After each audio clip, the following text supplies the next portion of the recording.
Hey, welcome to They Talk Funny, and I'll be talking with comedians about confinement, about comedy writing, and the different projects that they have going. So joining me today is the very talented Scott Porteous. Let's bring Scott right in. Here he is. Hi there. So I'm just going to bring that out a little bit so we can see everything. That was very cool. You have some kind of green screen effect set up on your camera, and there's a green label on whatever you just drank from. Sure. No, I didn't Yeah. mean it. Hopefully it's fine. It's a ginger ale. I just didn't want to know. I don't know if name brand's a thing here. So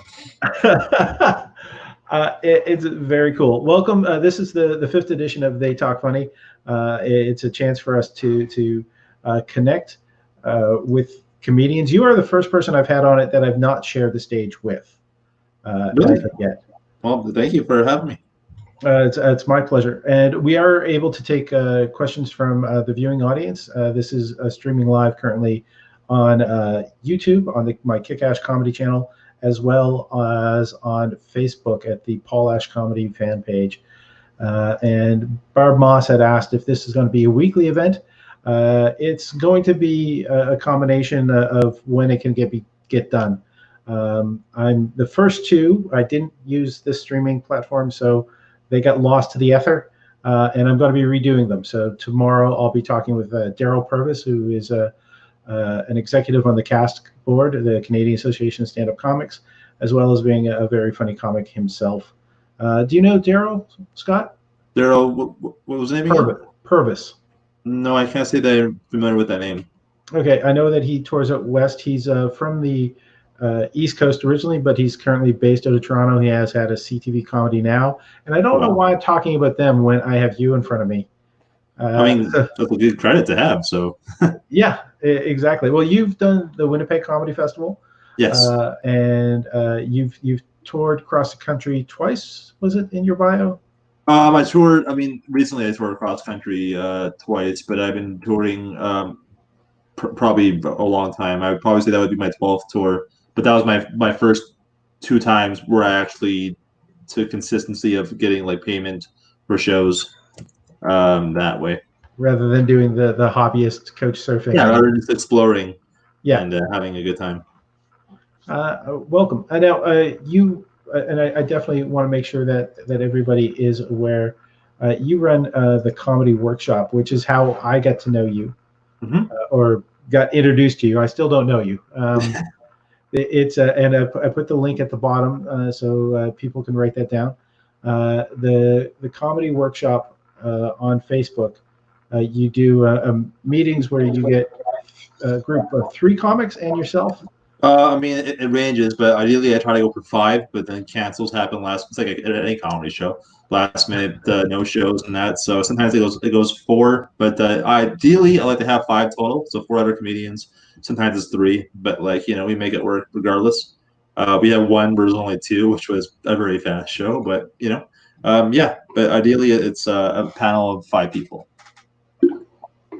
And there's usually it's task writing. You give out one topic ahead of time to each comic who's going to appear, and so they have to write 3 to 5 minutes on that topic. Yeah, so I get like random. I use a random word generator, but I try to put a little spin on it because most random word generators are very vague. Where it's one word, which is great, but it's too specific. Like it's too vague. So I try to for example.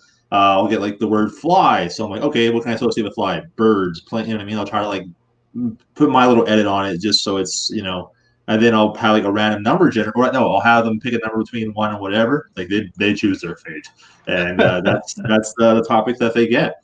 And it's been really effective. And it's a thing, like it goes from light to dark to cheesy. And that's what I love about it. Because one thing I try to do too, there's been some shows where people had some darker subjects, so I always try to be darker just to make them more comfortable addressing that, which is hard to do when you have like cheese, I make that sort of dark joke there, right? So yeah, I try to be to me it's a safe space for comics to try things too, like to work things out, and yeah, it's been really awesome. And you do go with immediate audience feedback.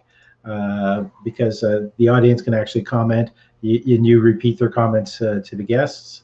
I've only done that after the first week because I didn't understand how Facebook Live works. I didn't know how to read the comments.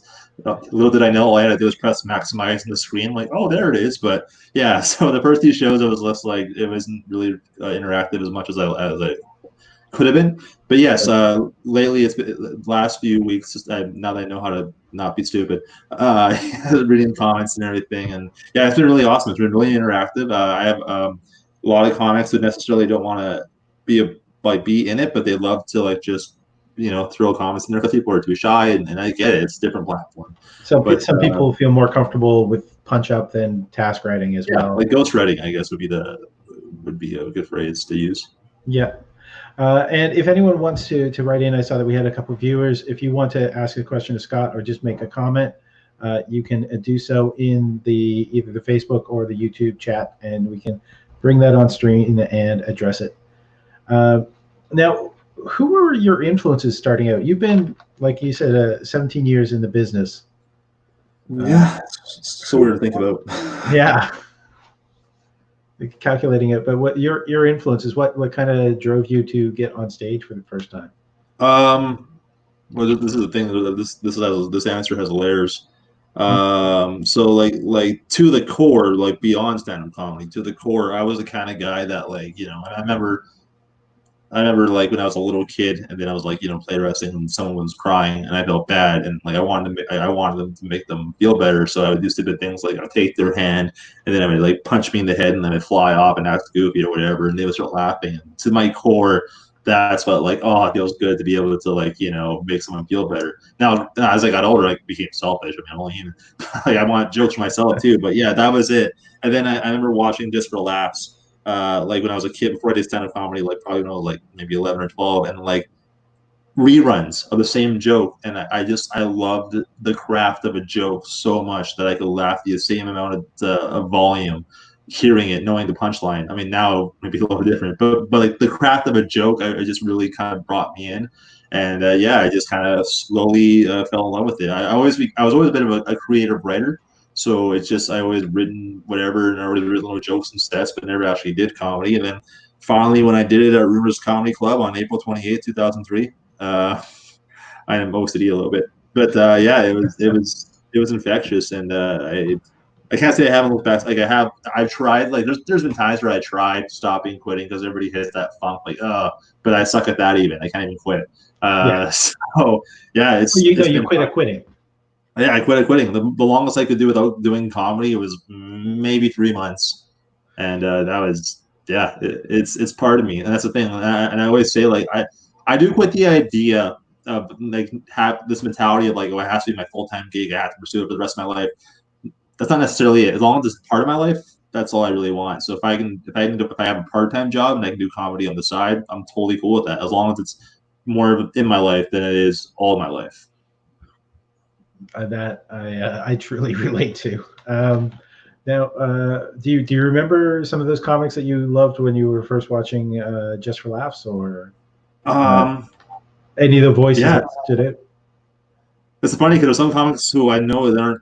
I mean, they're on once, but they're not the one we know about. But I didn't know their names. But I just remember someone making a Walmart joke, and I laughed so hard. Like, big day for a married man going to Walmart. That's all I remember. I don't know his name, but I remember saying a big day for a married man going to Walmart. And I know it's probably like nowadays would be like the most cliched, but like to me, like it's funny. But like I listened to comedy, like I listened to like like CDs when I was like 13, burnt. Like, they're all like like a mix of all different jokes, right? So like there's certain jokes with Chris Rock, like Brian Regan, Gaffigan. Like it's a mixtape for me. It's not just one specific comic. Like lately, I've been listening to very select comics that I really enjoy, but that's definitely gonna grow. But like Kyle Kinane right now is like I'm a huge fan of because I love his storytelling. Same with and his ability to go anywhere and anywhere. Mike Birbiglia, once again, storytelling. Tom Segura, kind of just worn on me, and yeah, like there's certain comics who I don't know how to say the last name, so I don't want to sound ignorant, but like. I'm hoping I'm pronouncing Porteous right. That's Yeah, you said it right. Yeah, good on you. Is it Michonne? I can't say. I don't know. Is it Mike Michonne? Yeah, and just like recently, like last year, just like because that's the thing. I never listened to comedy or watched comedy because I was so like I was kind of paranoid that I would accidentally touch on people's premises, not intentionally, of course, right? Yeah. So I wouldn't like really watch comedy, but lately I'm like I like kind of caved and I started watching comedy. And like, holy crap, John Mulaney is like, oh man, I'm glad. Like this is awesome. Like it inspires you again, right? Because the fact that I've been doing this for so long, and I'm still able to have that little bit of that fire, you know what I mean? That fire to keep me like motivated, and that's what this workshop was kind of reignited that as well. But yeah, like.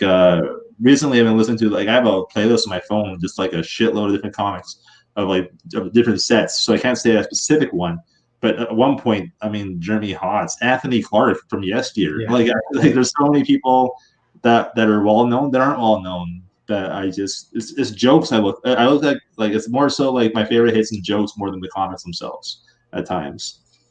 Yeah, so sort of like you would want the like the KTEL comedy album. Yeah. Yeah, exactly. I don't know. Do you remember like A&E's Evening at the Improv or Comedy on the Road? John Biner, any of those programs? No, they. The last thing I remember from that, like I don't mean to insult because there's definitely probably an age difference. But the last thing I remember is what's it? Comics. Comics. Yeah. Was it CBC? It was on. The last comics was CBC and Comedy Now was CTV. Comedy Now is definitely more recent to me because it's I think I don't know if it's still running, but it was definitely like it was still running like 10 years ago for sure. Where comics stopped at like what, like mid 90s. Yeah, I'm not sure exactly how many seasons they did, but it wasn't a lot. Right. But that's the furthest down I remember, other than just for laughs and stuff like that. Like comics was the one where I was like, I remember certain comics from that era, and the hairstyles and the clothing is very, very 90s, very mullety. Yeah, a lot of mullets. I remember the mullets. You touched on something about the workshop and sort of your inspiration as to start doing it.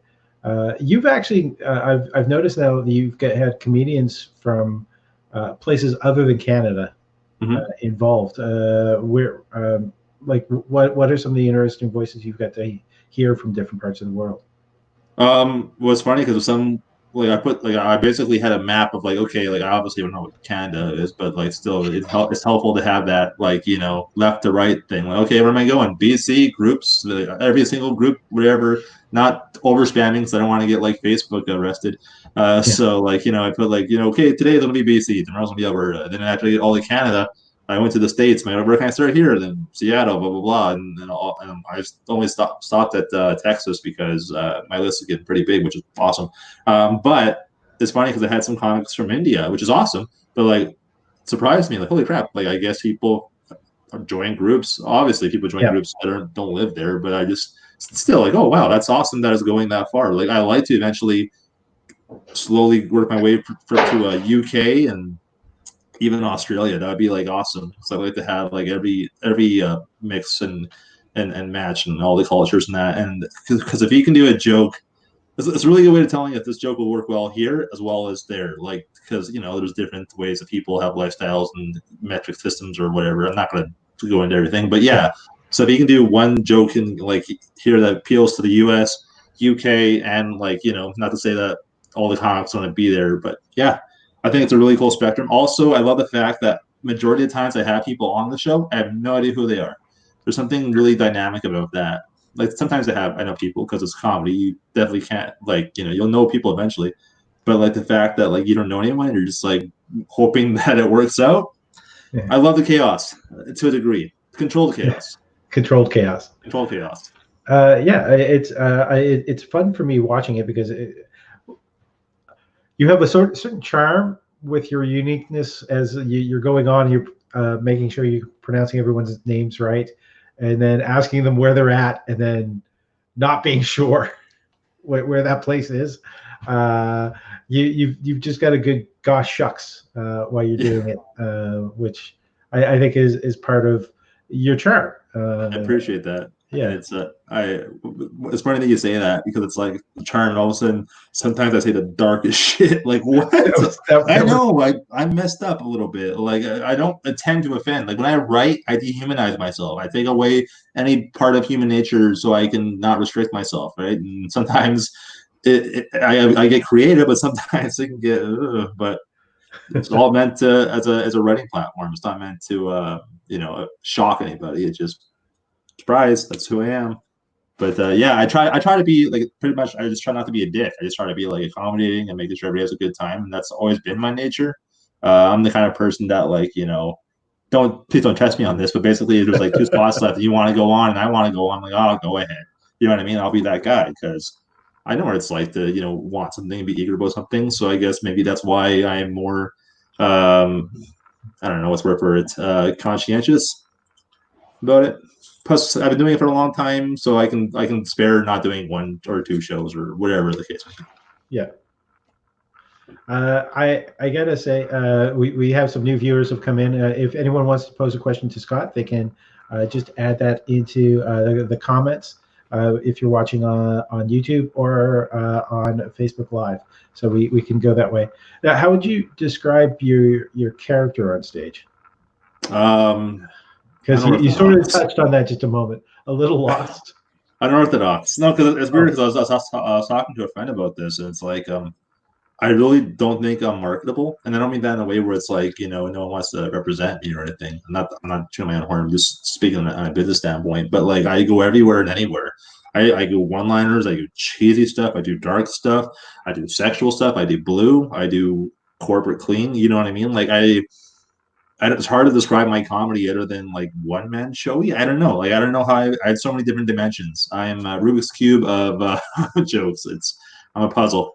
But I just like the idea of not being limited to one space and going wherever I like. I'm a little nerdy, obviously, so I like to incorporate my personality in all my jokes. Now, I can definitely find ways of just kind of like maybe tightening that where it's like rather than being 10 different things, try to be 4 different things. You know what I mean? But yeah, it's really hard to describe my comedy. I guess to the core, for the longest time, it's been self-deprecating stories and one-liners. But lately, it's been, for example, this workshop. I've never seen myself as an act-out comic, like doing different voices, but organically, it's been happening that way. Where I'm just writing like a really different perspectives and angles, and doing a lot of different voices and act-outs and if anybody's seen my comedy in the past, it's pretty much just me standing still for 20 minutes or whatever on a microphone and rarely moving. So how this is like manifesting is like shocking me. Like, wow, okay, I guess I'm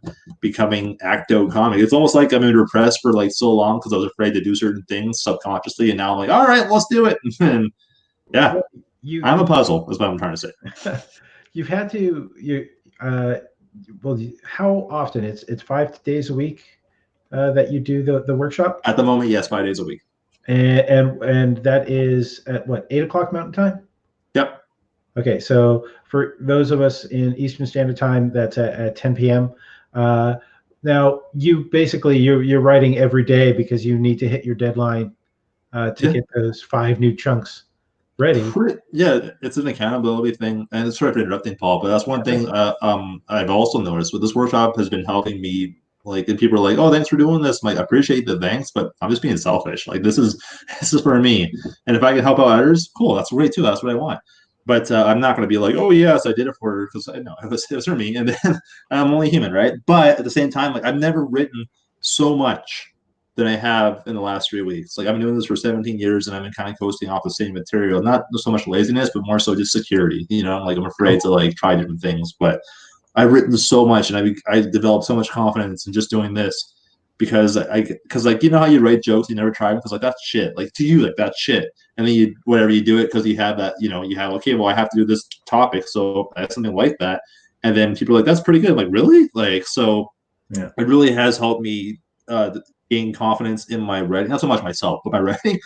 Like it's a trust fall. You know what I mean? Like, all right, here we go, and I'm really learning a lot. So yeah, it definitely has. The writing really has 5 days. It's a lot to take. Don't get me wrong, but it really taught me things about myself. You're also exercising a muscle. in writing. Like pre-lockdown, how many hours a day would you normally have spent writing? Okay, so you know how it's like today I'm going to work out. This time I'm going to do it. I mean it. That's sort of like that mentality. I never worked out in my life, but you know what I mean. But writing wise, it's like okay, when I give myself the effort. Say for example, I book a tour. I'm like okay, I have a show coming. I make sure to write. What I normally do, right? I just take this. I have a bad habit where I'll just write the same joke I already have and just try to add a tag here and there. I'll write the whole thing that I already know. It's a weird thing that I do, like over and over again. So that's why I kind of get like bored of my material because I'm writing it a lot. So if I have a show coming up, I would say maybe an hour a day. No, maybe an hour every other day if I have something coming up. If I have nothing really happening, it's just open mics are different because it's not like the length of time is different than Yeah. so it would be more so like, oh, okay, well, I'm gonna try, right? Like even before I did this, I did try the whole random word generator, and that has helped me to like come up with some ideas, but never actually committed to it. I never really did. Like I just started doing the mind map, where you Yeah. take like one thing and then you go here, and you're just trying to think of all these different angles you can go. But I never really committed to it. Like I just kind of put my toe in the water. I didn't dive in. Yeah. Now, Alberta is sort of ending the lockdown shortly. Slowly. I'm doing a show on Tuesday actually at the Comic Strip. Okay. And I also heard you mention that you might be going back to your regular job. If they want me back, yes. No, I mean, like I was just thinking, like it was funny because I was like, I mean, I don't want to be like, I don't want to be like used to collecting checks. So it's not my, I need the work just because Yeah. it's a psychological thing, right? But I was like, I should probably like look into like working it again because I feel like and as a thing with the workshop, I was just so sucked into it. I was so excited about it. Like, oh right, I have other things I should look forward to, like doing shows and employment. So I was like, yeah, 5 days a week does sound like a lot actually. So it does seem like it's slowing down. I mean, it's getting better. So June, I think, is probably realistic time where they might open up again. And then also, I'll be applying for other jobs because like before this all happened, I was in the midst of getting a second job that I wanted, and all of a sudden, world ended. Yeah. So and then plus I had tours. I planned a tour in the summer in July in BC, and then that had to kind of get put on hold for like the fall, hopefully the fall. But yeah, so I'm definitely going to do this. Like, regardless of what happens, I love the idea of the workshop, but it's definitely going to be something where, like, maybe once or twice a week tops, just because I probably should live. Time commitments. Yeah. Obviously. Now, which nights of the week is the workshop? At the moment, it runs from Friday till Tuesday. Friday till Tuesday. Okay. Sorry, with the exception, my apologies.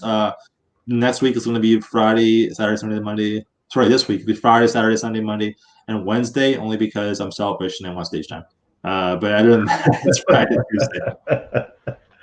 Says the guy who says, "I'm selfish, but if somebody else wants stage time, they can have it." You're a man of contradictions, Scott. 100%. I told you I'm a puzzle. I meant like if I mean after say if I went on stage for 3 months like consistently like okay I got my fix. I mean yeah I'm only generous to a degree. I am human to my core and that's a flaw.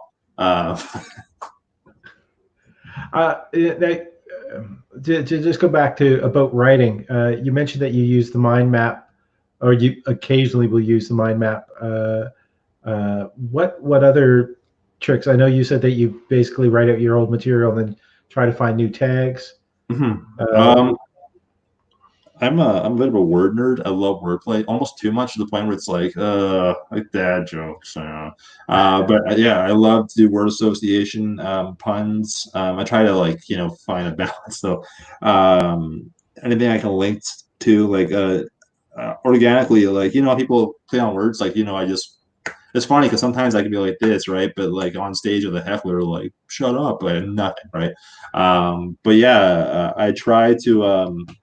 The mind map is just a recent like thing I've been more consistent with, and I even just last night I used a mind map. I didn't use any of it, but just to get the gears rolling, right? Like I just talked about the topic was rock bottom. I put all these different things like 12 steps, like addictions and all that, like different little scenarios. I did talk about addictions, but it's only because it related to me.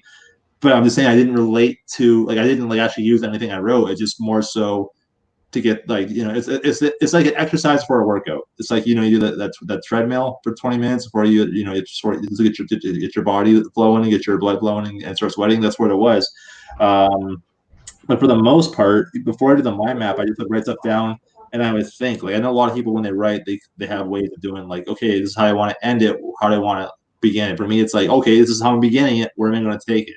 Which is a difficult approach to take because you're limiting yourself to where you can go rather than when like this is where the joke ends, but how do I get there? I mean, it's like this is where the joke starts, and yeah. So I definitely wouldn't mind adapting different styles of writing, but at the moment, that's what I'm doing. It's what works for you, right? That's part of it.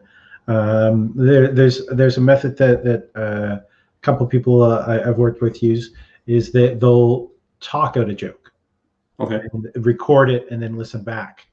And it's a lot less self-indulgent than working it out on stage. Right.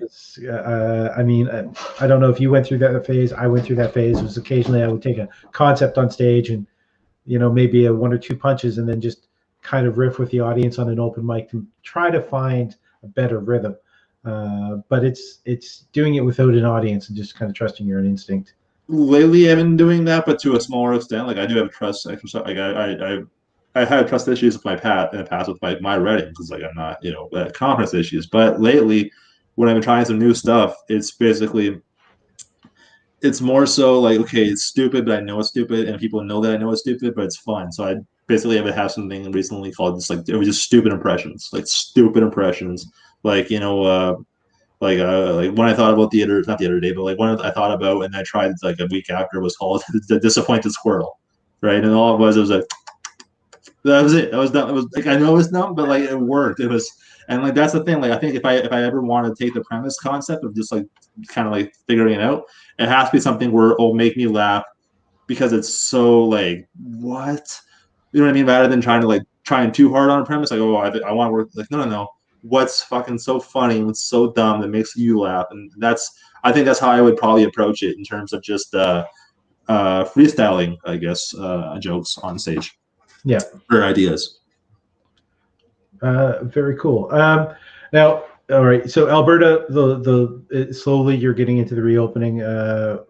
Here in Montreal, we learned that we are the 7th worst city to be hit. In the world. So we're number 7. It's not number 1, but still pretty good. Yeah. Sorry about that. So I know there is the push here to reopen, and we're all missing being live in front of clubs. What do you think of the idea of streaming? Is that how much of a substitute or placebo is that? Is this the methadone for the heroin of performing?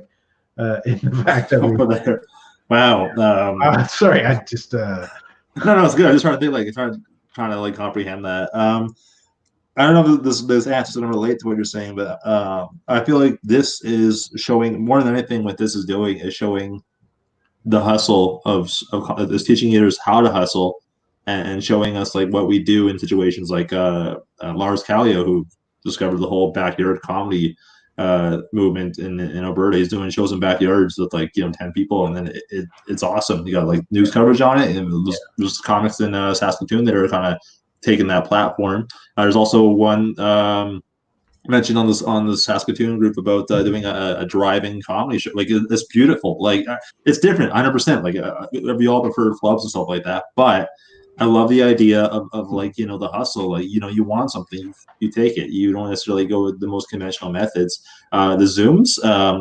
I've had some times where it's like any other comedy show. There's been some that are shit. There's been some that are great. I've had fortunately my first one I did was awesome. Like it was like 7 or 8 people, but it was just the right amount of energy. Hearing like the laughing, it worked really well. I hope I'm not talking to myself. I don't see you on the screen right now. So I I was letting sort of the audience focus on you. Okay, no, but okay, well, I was like, cool. I wasn't sure. I was like, do I disconnect? But yeah, no. I think and I don't want to sound like I don't want to make it sound like because COVID is shit. I 100% would say that, but I think I've been thriving off of it because I've kind of been used to situations where it's like not pandemic, but situations where like, here are all the obstacles in front of you, like that's going to prevent you from doing comedy. I'm very defiant that way. I'm like, all right, well, I guess I'll do it my way. I guess I'll find ways around this little obstacle. So I know a lot of, and there's the comments like, oh, I don't like change. This is, like this is, I want only one way and one way only. And that's the way I want it forever. Unfortunately, that's not how the world works. Things change constantly. So you got to learn to adapt or die. I know that sounds blunt, but I mean, it really is that case. And I feel like the people that are going to thrive are the ones that are going to be finding a ways of doing what they want to do through any means that aren't illegal. Yeah, like, this is the year of the hustle. I really feel that way. And just because it's online doesn't mean it can't be, it can't be fun. It just a matter of perspective and how you approach it. If you're gonna like approach it with a shit attitude, yes, it's gonna suck. But if you take it as like, oh, I'm gonna have fun and like, and not expect like, audience, the theaters of like applause and just like, getting feedback. It's harder to make if you can make 4 people laugh. Like, obviously everybody wants a big room, but if you can like make 5 people laugh instead of like 60 people, that's a challenge on its own. And if you can do like it just works on another muscle, right? Like I try to have the mentality of like no matter what show I do, I'm not saying I'm like I follow it, but I try. No matter what show I do, I try to find the positive. So if it's like a bar show with like 2 people just yelling shit, like, all right, well, this is going to teach me how to do crowd work. You know what I mean? Like, this is going to teach me how to handle situations. This is going to teach me how to be comfortable. This is going to teach me how to be comfortable with bombing or rejection and all that. So I think there's always a benefit to any situation with the right perspective. And talking about being comfortable, I should have did this a little bit earlier to make you feel at home.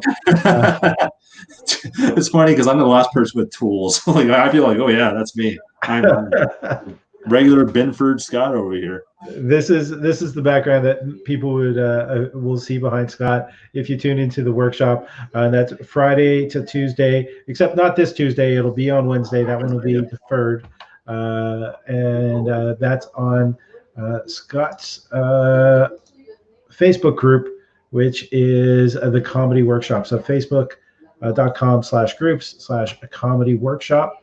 I'm Paul Ash. I've got my guest, Scott Porteous.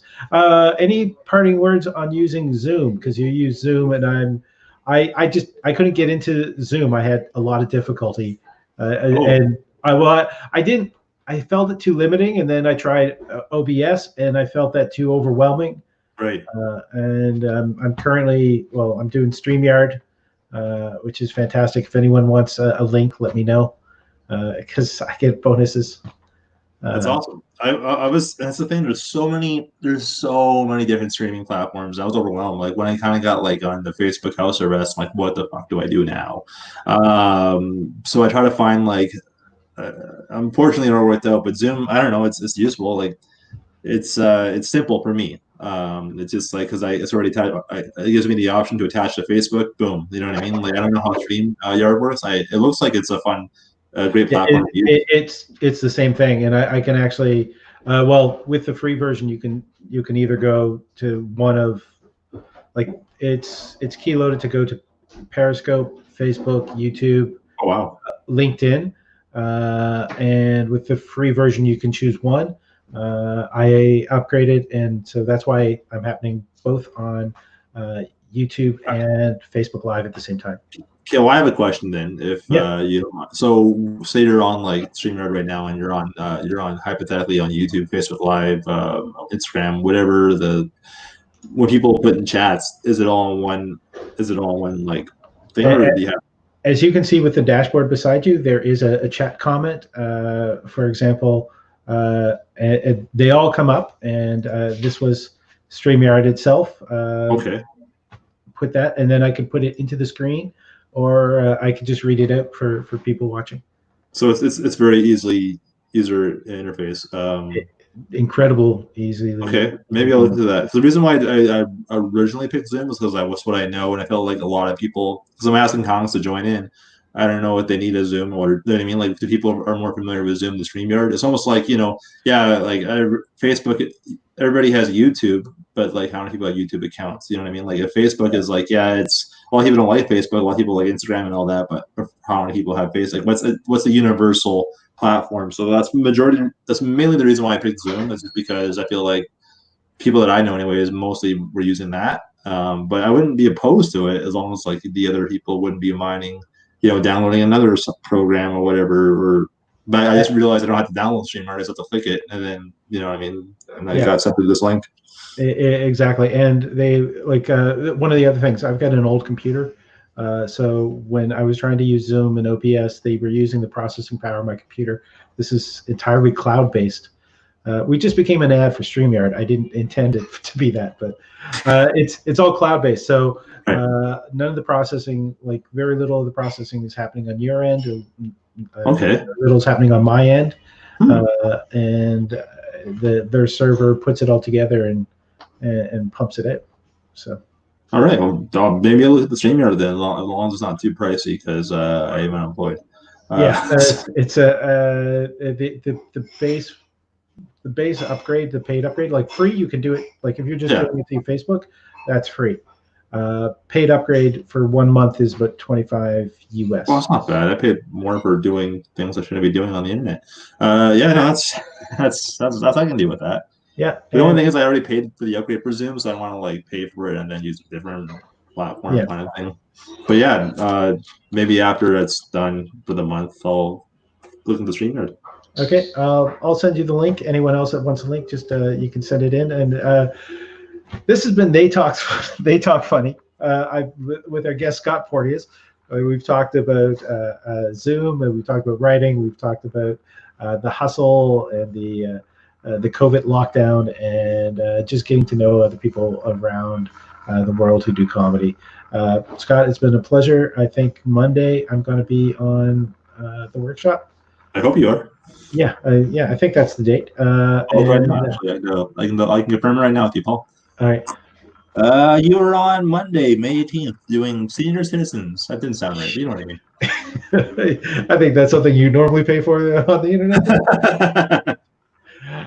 So as a near senior citizen to a young pup who's a 17-year-old veteran, the oldest, what did you call it? The oldest newcomer? The youngest veteran in Canada. Youngest veteran in Canada.